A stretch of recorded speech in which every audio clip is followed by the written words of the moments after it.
Susah nak ingat apa nama. Bila sebut apa nama tu ingat pula.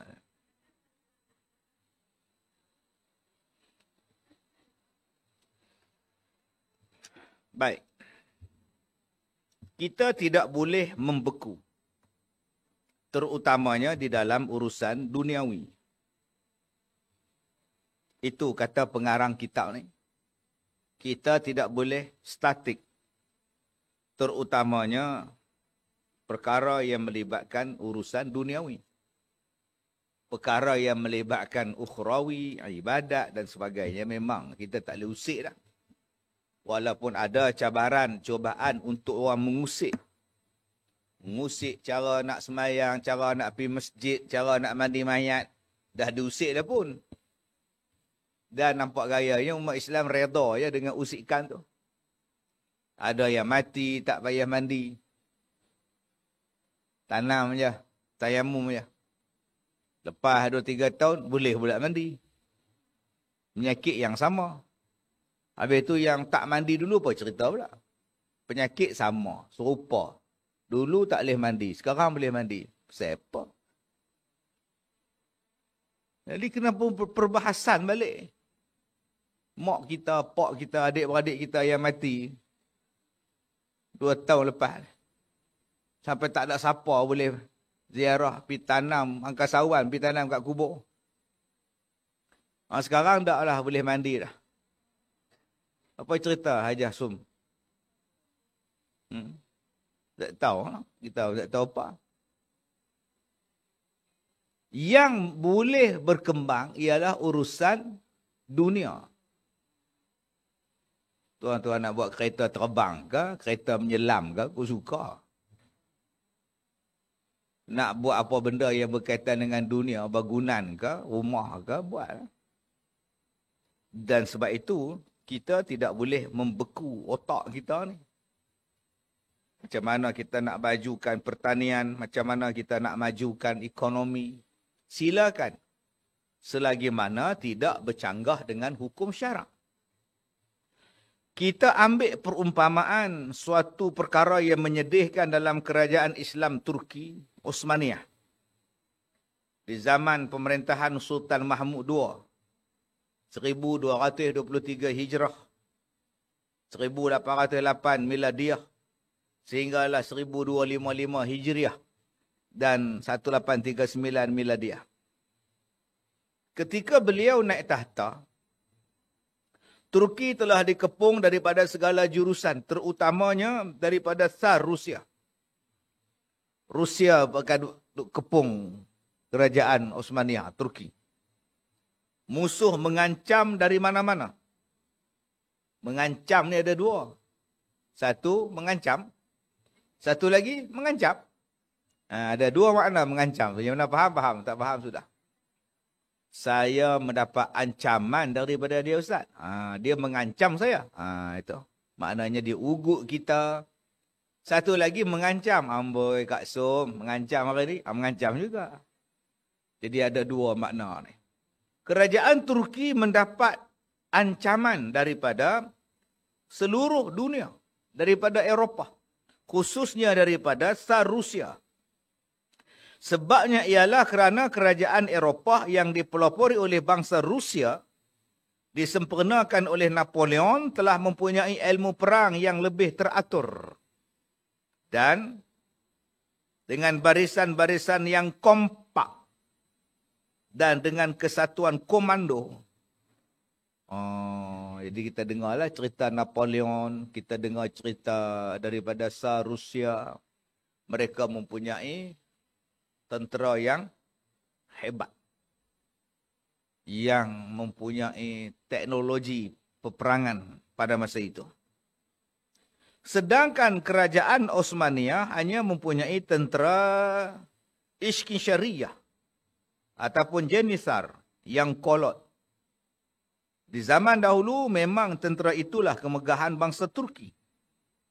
Dan dengan tentera itulah Sultan Muhammad Al-Fatih menyerang Konstantinopel dan menghancurkan kerajaan Bizantium. Mereka menggantungkan kemenangan dengan keberanian belaka. Sebagai tentera zaman kuno. Tetapi setelah tentera kerajaan Eropah teratur, kerajaan Osmani tidak lagi dapat mencapai kemenangan. Dengan hanya keberanian. Perang telah sangat maju ilmunya, terutamanya dalam ilmu perang Napoleon. Sultan-sultan Turki yang dahulu sebelum daripada Sultan Mahmud telah merasai bahaya kehancuran Turki kalau masih mengikut lagi sistem ketenteraan Ishki Syariah.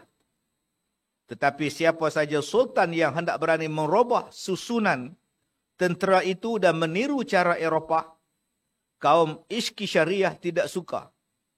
Selalu memberontak, bahkan mereka mencari pengaruh untuk menurunkan sultan. Bahkan ada sultan yang mereka bunuh. Tetapi Sultan Mahmud yang kedua sudah yakin susunan tentera mesti dirubah. Lalu dicarinya opsir-opsir Perancis yang telah pencin daripada bekas tentera Napoleon. Dimintanya datang ke Istanbul dan digajinya buat membentuk tentera model yang baru menurut Eropah. Maka kaum Ishki Syariah dengan bantuan ulama yang sempit pahamannya membuat propaganda di luar bahawa perbuatan itu adalah meniru orang kafir. Padahal hadis yang dimaksudkan man syabbaha biqaumin fahuwa minhum, barang siapa yang meniru menyerupai kafir maka dia adalah kafir. Maka mereka menggunakan hujah itu tak boleh meniru orang kafir di dalam bab peperangan. Tapi kita kena ingat kejatuhan kerajaan Turki juga sebab dibawa masuknya puak-puak kafir daripada Eropah jadi penasihat. Jadi patutnya Hamka kena tulis itu juga. Saya tak tahu dia tulis ke tidak dalam tafsir ni. Di antara punca jatuhnya kerajaan Turki itu. Dibawanya orang-orang yang pencin tadi ni. Sebagai penasihat sana, penasihat sini, lah jatuh. Dan begitulah yang berlaku di mana-mana negara pun. Memang dia tak menjajah negara tu, tapi dia hantar residen. Dia hantar penasihat. Ataupun punah sihat. Ataupun punai sihat. Dia nasihat sultan-sultan di semua negeri-negeri orang Islam, termasuklah dulu-dulu di tanah Melayu. Dia ambilnya penasihat Hugh Law, Frank Swettenham, Birch, lagi Clifford, semuanya dia ambil. Jadi penasihat. Dia tak memerintah, yang memerintah tetap raja-raja, tapi raja-raja dengar, akhirnya jatuh satu. Itu sistem orang nak masuk dalam sesebuah negara. Dia tengok negara sana maju, yang Eropah maju, maka dia kata orang Islam pun kena jadi macam tu. Akhirnya ambil jadi. Dan kita kena lihat di antara perkara yang menyumbang kepada kejatuhan kerajaan Turki ialah itulah dia. Selain daripada gerakan Mustafa Kamal dan kumpulan-kumpulan dia yang membawa pahaman baru di negara Turki.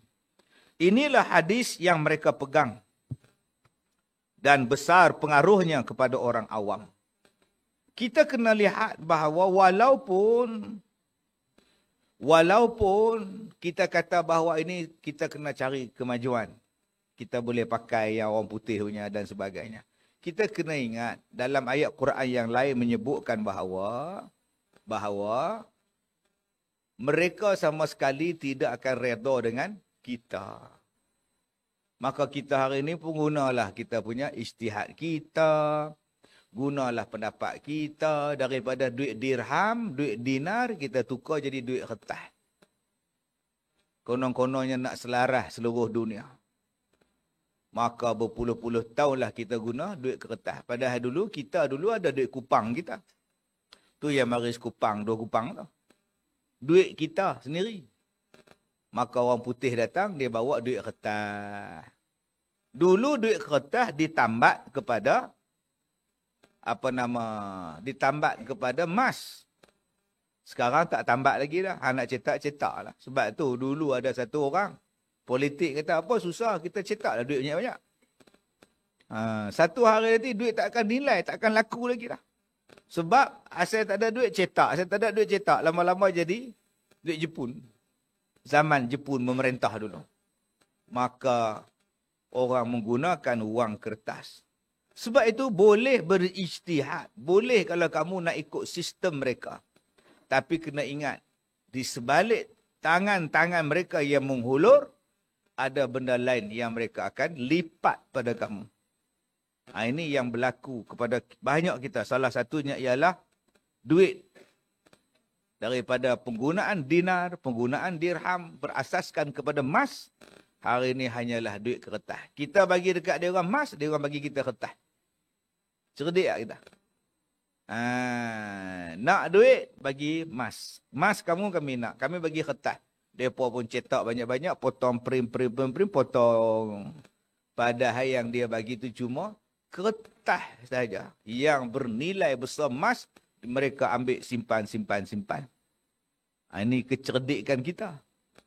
Kita kata bila kita ikut mereka, kita cerdik. Tak, mereka tu cerdik sebab berjaya memperbodohkan kita. Baik, kemudian, tetapi Sultan berkeras pada pendiriannya pada suatu hari dengan gelap mata lebih kurang 50,000 orang kaum Iskishariah mengadakan demonstrasi menuju istana. Lengkap pula bersenjata, dari jauh bersorak-sorak menyuruh Sultan yang telah meniru orang kafir itu turun saja dari tahta sekarang. Akan tetapi Sultan yang gagah perkasa itu dikelilingi oleh wazir dan orang-orang besar yang setia telah bersiap di istana. Sultan berkata, aku ingin akan pendirianku, siapa yang setia kepadaku, tinggallah bersama aku. Dan siapa yang ragu, pergilah menyeberang kepada mereka. Lalu Sultan menyuruh mengeluarkan bendera jihad pusaka Nabi Muhammad sallallahu alaihi wasallam. Selamat ni. Lalu dikibarkan di muka istana. Setelah itu Sultan menyuruh mereka mengisi sekalian meriam yang ada di muka istana. Dan setelah itu Sultan mengutuskan wazir besar menemui pemimpin demonstrasi. Memberinya nasihat, tetapi tambah dinasihati mereka bertambah kalap dan mendekat. Sultan menggamit wazir besar menyuruh kembali. Setelah wazir besar kembali ke dekat Sultan, orang yang 50,000 tadi makin mendekat dan setelah hampir benar perkara dengan istana, mereka tidak dapat dikendalikan lagi. Lalu tembak, maka perintah Sultan pun keluar, bunuh rakyat sendiri. Sebab nak ambil orang putih sebagai penasihat. Cerdik tak? Itu saya kata tadi. Cerdiknya orang Islam dulu ni. Yang 50,000 tu rakyat kamu, tembak mampir siapa? Hanya kerana nak jadi moden. Okay? Nak jadi terbaik. Konon-kononnya menganggap bahawa Eropah itu adalah yang terbaik. 5 buah meriam besar sekali meletus, tepat mengenai sasaran. 40,000 mayat kaum Iskishariah berkeping-keping dan bergelimpangan. Beribu-ribu luka berat dan enteng dan selebihnya lari tumpang siur. Dengan demikian Sultan Mahmud telah menyelesaikan kesulitan dalam negerinya dan tentera Turki menurut susunan yang baharu yang telah baginda tegakkan. Dan mulai waktu itu pula baginda menanggali pakaian cara lama dan memakai pakaian cara orang putih. Pingat sana, paku sana, kat dada, kat tengkuk semuanya dah. Sebab itu, sebagaimana kita katakan tadi, Islam akan tetap hidup asal ijtihad tidak padam. Adakah membunuh rakyatnya sendiri itu betul? Sebab tu pengarang kita ni dia dah mati. Kita nak kata pun dia tak dosa kita pula. Tak betul yang hang bunuh rakyat hang sendiri. Walaupun rakyat tu memberontak. Bincang elok-elok. Bukan sikit yang dibunuh. Akhirnya apa jadi? Tahun 1924 jatuh kerajaan Turki. Tumbang kerajaan Turki Osmaniyah. Habis. Sampai sekarang tak naik-naik dah. Hanya kerana konon-kononnya nak mengikut kerajaan Eropah yang lebih maju.